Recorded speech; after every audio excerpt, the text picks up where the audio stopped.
Welcome back to my channel, Celebes. Please share and subscribe and press the bell icon for new updates. Glenn Corbett talks about the gay actors from old Hollywood. He dated them in secret. Glenn Corbett was born as Glenn Edwin Rothenberg on August 17, 1933 in El Monte, California. This was a small city in Los Angeles County that was known for its quiet neighborhoods where regular working families lived. His mom was Sarah Bell Holland, and his dad was John Warren Rothenberg. His dad fixed cars in a garage and taught Glenn to work hard and think practically about life. Glenn grew up in a simple home where his family believed in never giving up and working hard. These lessons helped him later in his career and personal life. Southern California in the 1930s and 1940s was close to Hollywood, so Glenn got to see the entertainment world even before he decided to become an actor. After Glenn finished high school, he joined the United States Navy as a CB. This job meant he had to build things and do engineering work in really tough places, sometimes even where there was fighting. Being in the military taught Glenn to be disciplined and strong. It also helped him see more of the world, which made him more mature. This maturity really helped him when he had to compete with other actors in Hollywood. When he got out of the Navy, Glenn went to Occidental College in Los Angeles. That's where he met Judy, who would become his wife later. Judy was the one who told Glenn he should try acting because she saw he was naturally good at it. She talked him into being in college plays, which gave Glenn his first real experience acting and helped him learn how to perform on stage. Glenn did really well in those college plays, and people noticed. A talent scout saw him acting and knew Glenn could be a star. The scout got Glenn a contract with Columbia Pictures, and that's how a professional acting career started. Around the same time, Glenn also worked as a model for a famous photographer named Bob Miser. Bob was known for taking pictures that showed the beauty of men during that time period. Working as a model helped Glenn feel comfortable when cameras were pointed at him. It made him more confident and taught him how to look good on camera. Glenn's first movie was called The Crimson Kimono in 1959. This movie let Glenn show how good he was at serious acting. The story mixed mystery and romance while also talking about important social issues. Glenn's career grew quickly after that first movie. He got supporting roles in movies like The Mountain Road, Man on a String in 1960, and All the Young Men also in 1960. In these movies, Glenn played many different kinds of characters. He played soldiers and regular people who were trying to figure out right from wrong after the war ended. In 1961, Glenn got his first starring role in a scary movie called Homicidal. This movie was made by William Castle and showed that Glenn could make audiences feel scared and excited at the same time. By 1965, Glenn was chosen to play one of Jimmy Stewart's sons in a Civil War movie called Shenandoah. This role needed Glenn to show deep emotions and make the historical setting feel real. In the years that followed, Glenn took on even more different types of roles.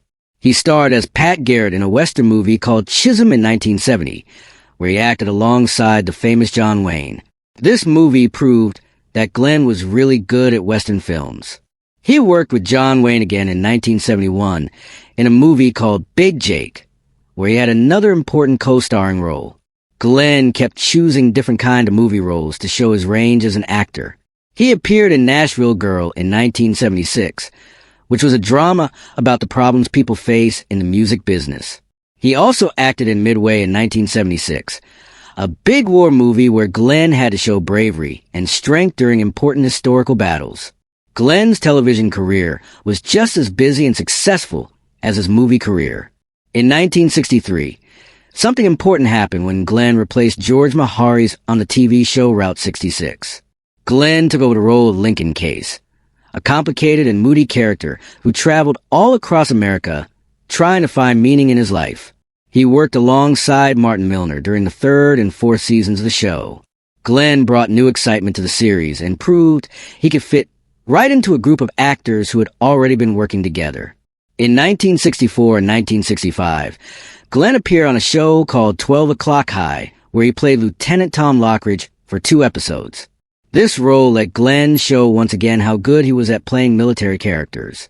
During the 1960s, Glenn also played Wes Macaulay on a show called It's a Man's World from 1962 to 1963. He also appeared in a 1964 episode of Gunsmoke called Chicken, which showed how well Glenn could play characters who had to make tough moral choices. In 1965, Glenn was a guest star on Bonanza in an episode called Mighty is the Word. In this story, Glenn played a gunfighter who completely changed his life to become a preacher. But then his past caught up with him, and he had to face some really hard moral decisions. During the 1965 to 1966 season, Glenn appeared on The Legend of Jesse James, which many kept showing up in Western TV shows all the time. Glenn also appeared on The Virginian in an episode called The Awakening. In this episode, he played David Henderson, a former minister who was having a crisis of faith. His character arrived in a town that was full of conflict, and Glenn showed how good he was at playing characters with many layers and deep thoughts. Glenn was also a regular cast member playing Chance Reynolds on the road, west from 1966 to 1967. One of Glenn's most memorable TV appearances was on Star Trek's second season in 1967. He played Zephram Cochrane in an episode called Metamorphosis.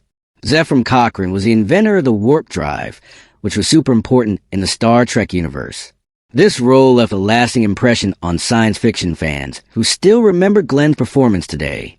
During the 1970s, Glenn continued to appear on many popular television series as a guest star. He was on shows like Gunsmoke in a 1971 episode called Phoenix, The Mod Squad Canon, The Streets of San Francisco, Policewoman, The Rockford Files, and Barnaby Jones. Every role Glenn took gave him a chance to explore different parts of his acting skills. Some roles were full of action and excitement, while others were intense character studies that required deep emotional work. In 1976, Glenn joined the cast of an NBC daytime soap opera called The Doctors. He played a character named Jason Aldrich and stayed on this show for 5 whole years. During this time, Glenn became a face that daytime TV audiences knew well and loved seeing every day. Glenn kept working on television into the 1980s too. He had recurring guest roles on the primetime drama Dallas, where he played Paul Morgan. He was on Dallas from 1983 to 1984, and then came back again from 1986 to 1988. This showed that Glenn was a versatile and dependable actor who could keep audiences interested across many different types of shows and over many decades. Glenn Corbett's personal life, especially his marriages, was a mix of long-term commitment and short, often troubled relationships. This showed how hard it was to balance a demanding Hollywood career with having a personal life. Glenn's first and longest marriage was to Judy Daniels, and they got married in 1957. Judy was supportive and creative, and she met Glenn during his early years in Los Angeles when he was just starting to explore acting after he got out of the military. Their marriage lasted for 16 years, which was a time when Glenn's career in TV and movies really started to grow. During their marriage, Judy played a big role in encouraging Glenn to take acting seriously. This was especially true after Glenn got involved in college theater during his years at Occidental College. Even though they eventually got divorced in 1973, their long marriage was a time when Glenn's personal life was stable while he dealt with all the challenges and opportunities. The end of Glenn's marriage to Judy, while it was friendly, marked a big change in Glenn's personal life. It opened the door for him to have other relationships that didn't last as long. After Glenn divorced Judy Daniels, he got into a brief and very public marriage with Catherine Lee Glisson in 1977. However, this marriage was very short and ended within the same year it started. Not much is known publicly about exactly what happened in their relationship, but the fact that it was so short suggests they weren't compatible and that the pressures of being in the entertainment industry were too much. Short marriages like this were actually pretty common among Hollywood actors back then. The constant traveling, being watched by the public all the time, and never knowing what would happen with their careers put huge stress on personal relationships. Even though his marriage to Catherine Lee Glisson was short, it adds an interesting chapter to Glenn's personal story. It shows a time when Glenn was trying new things and going through changes in his private life. Soon after his second marriage ended, Glenn got married again, this time to Jackie Lynn Henry in 1978. Just like his previous marriage, This one was extremely brief and lasted less than a year before they got divorced. The reasons why this marriage ended so quickly are mostly private, but it shows a pattern that kept happening in Glenn's later romantic life. He was searching for companionship, while dealing with the instability and unpredictability of a Hollywood career that required him to constantly adapt to new situations. These brief marriages, while they didn't last, show the human side of Glenn Corbett. He was a man trying to deal with the pressures of being famous, while also wanting meaningful personal connections with other people. To summarize, Glenn Corbett's marriage history shows us a man whose personal life was just as dramatic and complex as the characters he played on screen. From his long marriage with Judi Daniels, which gave him early support and stability, to his quick relationships with Catherine Lee Glisson and Jackie Lynn Henry, Glenn's experiences with love and marriage show both the ongoing challenges of Hollywood life and the very personal journey of a man looking for connection in a fast-paced, always changing world. Glenn Corbett was a charming actor from the 1960s and 1970s Hollywood. He was known for his roles in Route 66, Star Trek, and the Catalina Caper. He made headlines in later years when he openly talked about his private romantic life. This included relationships with other actors during the golden age of Hollywood. Glenn's honesty about his experiences was really notable because he talked about a subject that had been kept secret for decades. This was about the hidden lives of gay actors in Hollywood who often face huge social and professional pressures to hide their sexual orientation. In interviews, Glenn didn't avoid naming specific people he had dated. This gave people a rare look into a side of Hollywood that was fiercely protected behind studio gates and carefully created public images. One time, Glenn said, "I had a brief relationship with Tab Hunter. We were both young, ambitious, and trying to survive in an industry that demanded we hide who we really were." When Glenn mentioned Hunter, who was a popular heartthrob of the 1950s and 1960s, it shocked many fans. Fans had always seen Tab Hunter as the perfect all-American screen idol. Glenn explained that their connection was real and genuine. He emphasized that beyond all the tabloid-worthy drama, there was a real human and emotional bond between them. It wasn't just physical, he thought back. We shared our dreams, our fears, and the kind of closeness that you can't fake when you're on camera. Glenn also talked about his relationship with actor Anthony Perkins, who was famous for playing Norman Bates in the scary movie Psycho. Glenn described their interactions as both passionate and complicated, and everything had to be kept secret. He said, "Anthony and I understood each other in a way nobody else could. Hollywood was unforgiving, and if anyone had found out about us, our careers would have been destroyed overnight." Glenn's memories painted a clear picture of the pressures that gay actors faced in mid-century Hollywood. Movie studios actively created publicity campaigns to make their stars look straight. They frequently arranged fake relationships, and if anyone went against this story, they could be blacklisted and never work again. Glenn's openness about these relationships was not just personal honesty, but also a quiet act of rebellion against a system that demanded hiding and pretending to be heterosexual.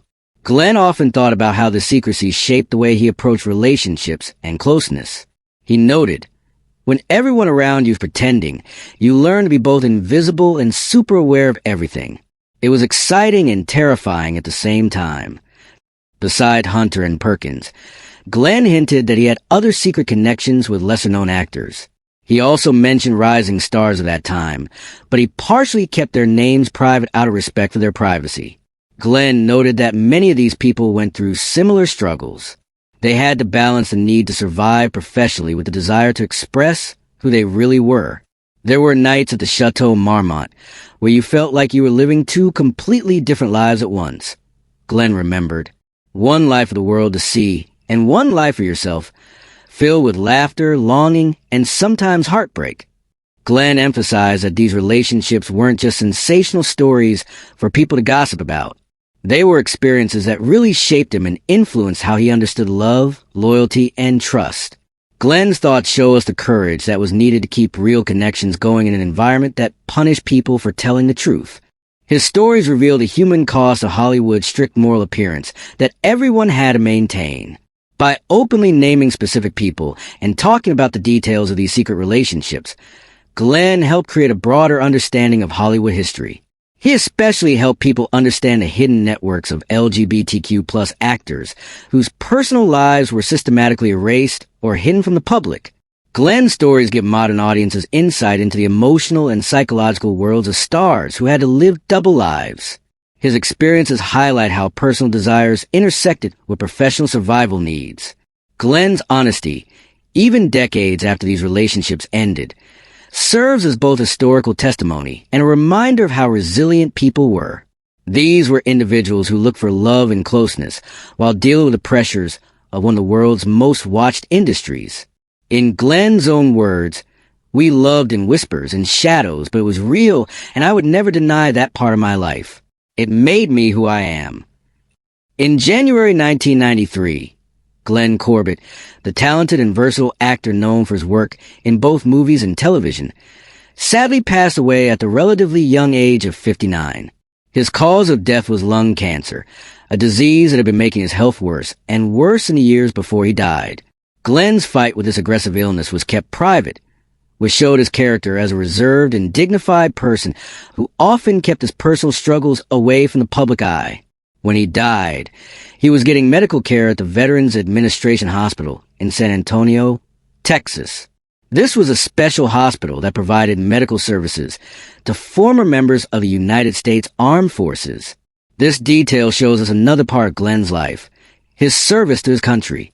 Glenn had been a veteran, and the VA hospital was a place where he could get specialized care and support from doctors and nurses who understood the unique needs of people who had served in the military. After Glenn died, he was buried with the honors that a veteran deserved at Fort Sam Houston National Cemetery, which was also located in San Antonio. This cemetery is a respected place for burying military personnel and their families. It provided a final resting place that honored both his service to the nation and the respect he had earned during his life. Glenn's burial at Fort Sam Houston not only marked the end of his life on Earth, but also made sure he would be remembered among fellow veterans who had dedicated themselves to serving the country. This linked his legacy of personal bravery with the quiet dignity of military tradition. Friends, colleagues, and fans who admired Glenn for his presence on screen and his professionalism would have seen his burial as a proper tribute. It was a peaceful place where his memory could be honored forever. When we think about Glenn Corbett's death and burial, we can appreciate how his personal life, professional achievements, and his role as a veteran all came together. His death at 59 was a loss not only to the entertainment world, where he had made a lasting impact through many roles, but also to those who valued him for his quiet integrity and dedication to service. The way he died, his treatment at a VA hospital, and his final resting place all help us understand Glenn's life story better. It was a life marked by talent, commitment, and strength even when facing a terminal illness.